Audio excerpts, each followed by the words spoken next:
یہ ایک ایسا واقعہ ہے جس میں نااتفاقی کی سزا یہ ہوئی کہ ایک آدمی نے 3 آدمیوں کو تنہا خوب پٹائی کی، اور اس واقعے سے ہمیں پتہ لگے گا کہ نااتفاقی کتنی خراب چیز ہے اور ہماری قوت کو کیسے توڑ دیتی ہے۔ سنیے، بہت ہی دلچسپ اور مزاحیہ واقعہ ہے۔ میں تو نواب ہوں، میں کیوں پٹوں گا؟ 3 آدمی شکار کھیلنے کی نیت سے جنگل میں گئے تھے۔ ایک نواب صاحب تھے، دوسرے مولوی صاحب اور تیسرا حجام تھا۔ شکار کی تلاش میں گھومتے گھامتے شام ہو گئی، لیکن ایک بھی شکار نہیں ملا۔ البتہ تینوں بھوک سے بے حال ہو گئے۔ گھر لوٹنے لگے تو راستے میں ایک کھیت ملا جس میں مونگ پھلی بوئی ہوئی تھی، دانے بھی اس میں آ چکے تھے۔ تینوں نے اس کھیت کو غنیمت سمجھا اور اس کے پودے اکھاڑ کر مونگ پھلی کھانے لگے۔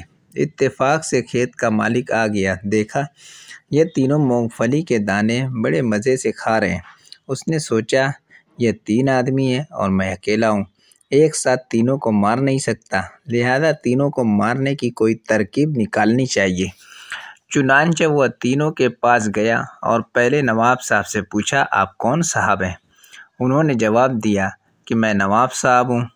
کھیت والے نے کہا، آپ نے مونگ پھلی کے دانے کھا تو بھلے ہی کھائے، آپ تو ہمارے نواب صاحب ہیں۔ پھر مولوی صاحب کی طرف متوجہ ہوا اور پوچھا کہ آپ کون صاحب ہیں؟ انہوں نے کہا، میں عالم ہوں اور نواب صاحب کے یہاں امامت کرتا ہوں۔ کھیت والے نے کہا، آپ نے مونگ پھلی کے دانے کھائے تو بھلے ہی کھائے، آپ تو ہمارے امام صاحب ہیں۔ پھر تیسرے کی طرف متوجہ ہوا اور پوچھا، آپ کون ہیں؟ اس نے کہا، میں حجام ہوں۔ کھیت والے نے کہا، ابے حجام، تو نے میرے کھیت کی مونگ پھلی کیوں کھائی؟ یہ کہہ کر اس کو مارنے لگا۔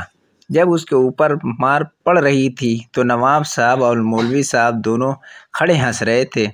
حجام کو بڑا صدمہ ہوا کہ یہ لوگ میری مدد تو کر نہیں رہے بلکہ اوپر سے ہنس رہے ہیں۔ اس نے دل میں سوچا کہ اگر ان لوگوں کو بھی 2-4 جوتے پڑ جائیں تو بہت ہی اچھا ہو۔ کھیت والا حجام کو مارنے کے بعد مولوی صاحب کی طرف مخاطب ہوا اور کہا، ابے حرام خور، عالم ہوتے ہوئے بھی بغیر اجازت کے میرے کھیت کی مونگ پھلی کھانے کی ہمت کیسے کی؟ تجھے شرم نہیں آئی؟ یہ کہہ کر اس کو بھی مارنے لگا۔ حجام بہت خوش ہوا کہ اچھا ہوا، اس کا بھی دماغ صحیح ہو گیا۔ جب دونوں کو مار پڑ رہی تھی تو نواب صاحب کھڑے نہیں رہے تھے اور یہ سوچ رہے تھے کہ میں تو نواب صاحب ہوں، میرے اوپر تو مار پڑے گی نہیں۔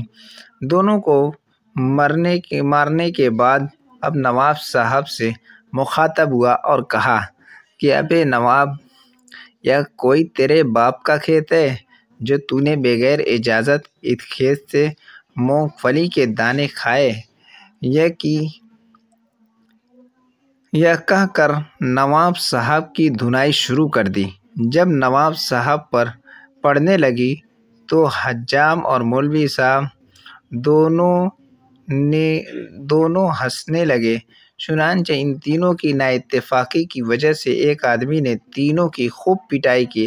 اگر ان لوگوں میں اتفاق ہوتا تو ایک آدمی 3 آدمیوں کی پٹائی ہرگز نہیں کر سکتا تھا۔